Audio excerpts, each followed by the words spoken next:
Hey guys, what's up? It's Mal. Don't worry, I'm back. It's been a minute, like I think over a year since I did my DCP videos, and I finally have like a non-embarrassing background. I've got a ring light going on up there. I've got like this $10 little Amazon mic that, you know, makes me look legit. Meanwhile, while I'm filming on my iPhone XR, nothing wrong with that, but you know, this is called YouTube on a budget. I still am a little unsure about the direction I want this channel to go. I would categorize myself as a lifestyle blogger, but there's only so much lifestyle you can do on $16,000 a year. Spoiler alert, that's a video that's going to be coming out soon. So, like I said, I don't know, come for the personality, I guess.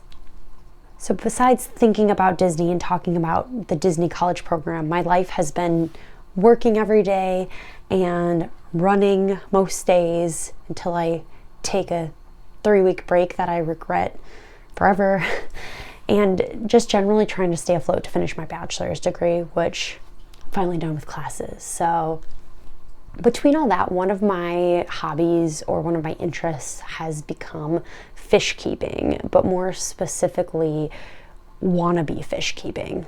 Get out of here! I'm filming a YouTube video for my fans. Don't turn off the light. Walk away slowly. Walk away. Close the door. Filming a YouTube video for my fans. My fans. Close the door, please. Now I jacked up my mic. How much did this cost? Huh? How much did this cost? $15 for the ring light. $1,500? $15 for the ring light. $9.99 for the mic. This is definitely going in the spoiler reel. This conversation. The spoiler reel? Not the spoiler reel, the background reel. Background reel? Yeah. Means you'll watch it on YouTube. Goodbye.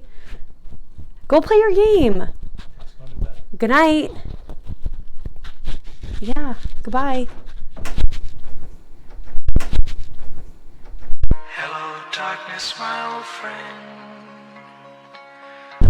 Well, that was rude. Here I am trying to be a big YouTube star at a washed up age, and somebody had to come in and ruin it. I have no idea what I was talking about. Oh, I remember. So I've kept a couple of bettas at school over the past few years, and they have done really, really well. And by school, I mean my work school, because I work at a school. And the kids love them, the fish thrive, it's been a great time. But for some reason, for whatever reason, my home tank that I see like just right past the camera it's been a trip and a half for me. So I had been keeping bettas, and a couple years ago I decided I wanted to do a 20-gallon community tank, and it was going to be awesome. It was going to be just a few small different types of, like, a few small fish. I wanted to keep Julie corycats in there, a few shrimp, some snails, and potentially another small schooling fish, and a betta as a showpiece. And as far as I could tell, it wouldn't have been overstocked, at least according to like AQ Advisor, it wouldn't have been overstocked, but I digress. So that was the original plan, and it did not work out. So I went in, I ordered some soil, I ordered everything I needed, I got my tank set up, I ordered some plants, some live plants, and I planted everything, and boom, brown algae. Those of you who don't keep fish or aquariums and you do not know what brown algae is, it's Satan. Basically, brown algae is this just gross, flimsy, it just brushes off everything. It gets all over your tank. It's almost, it feels like it's impossible to get rid of it. And you can't just wipe it off the side like you would any other algae. It literally like just blankets your substrate. And so I almost immediately started dealing with that, and I read up that if it was a new aquarium that you had set up, that was common. So I brushed it off and I just kept going. I kept doing water changes. I kept making sure my light was running the correct time. I tried to dose my tank with supplements and nutrients.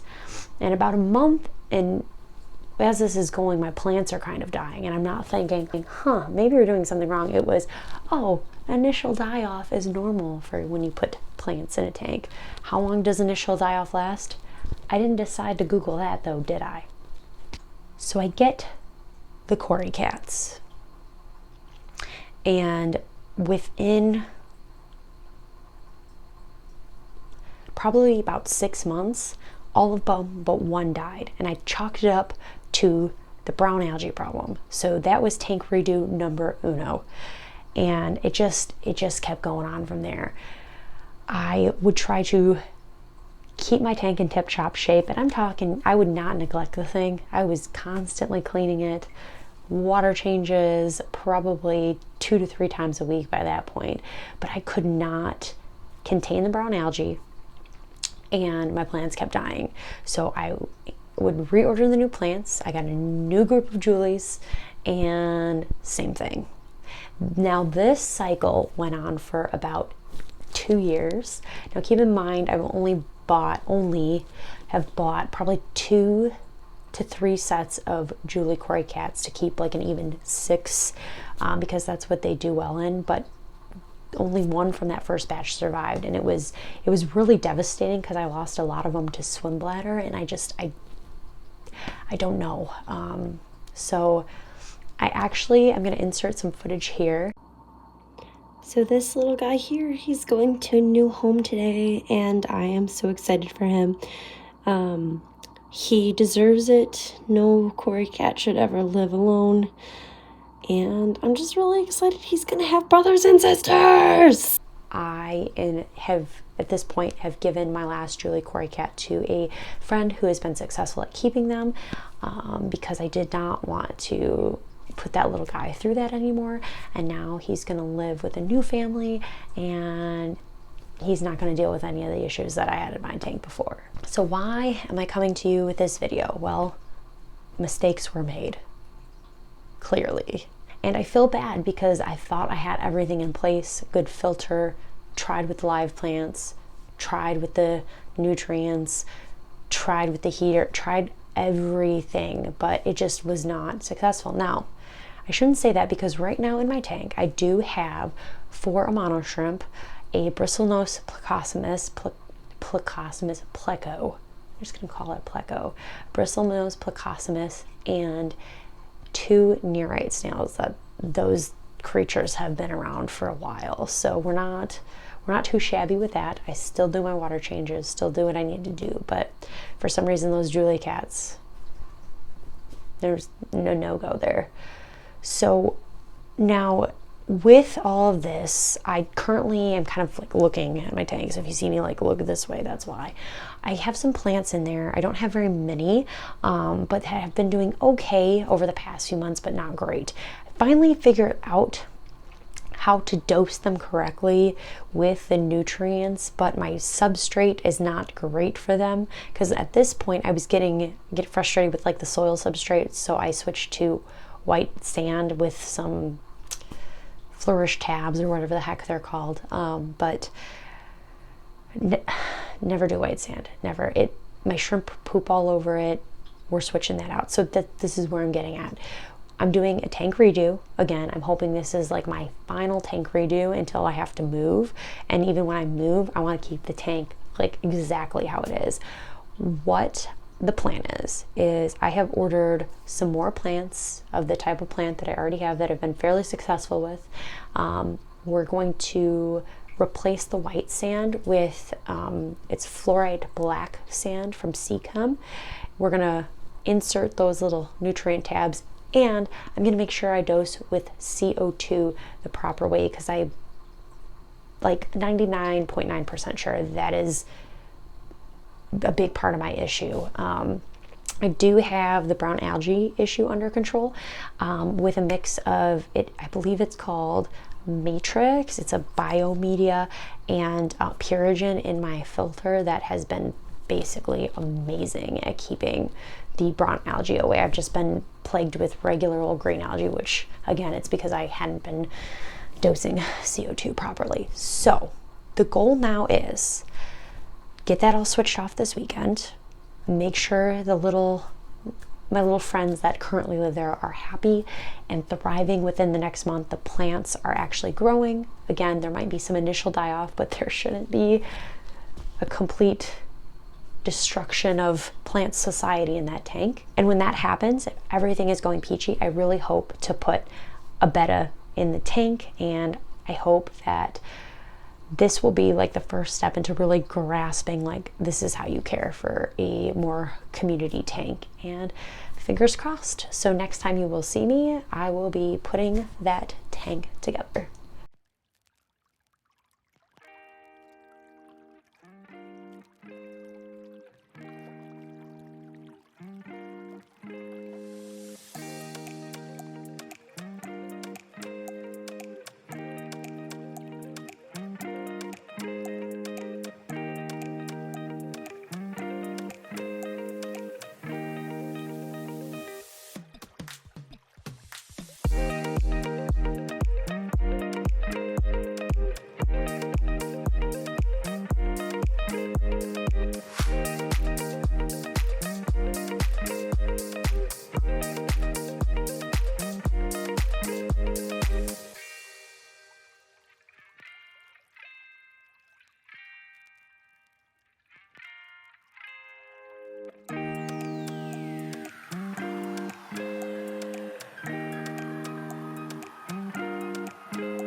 So it is several hours after I have switched my tank over.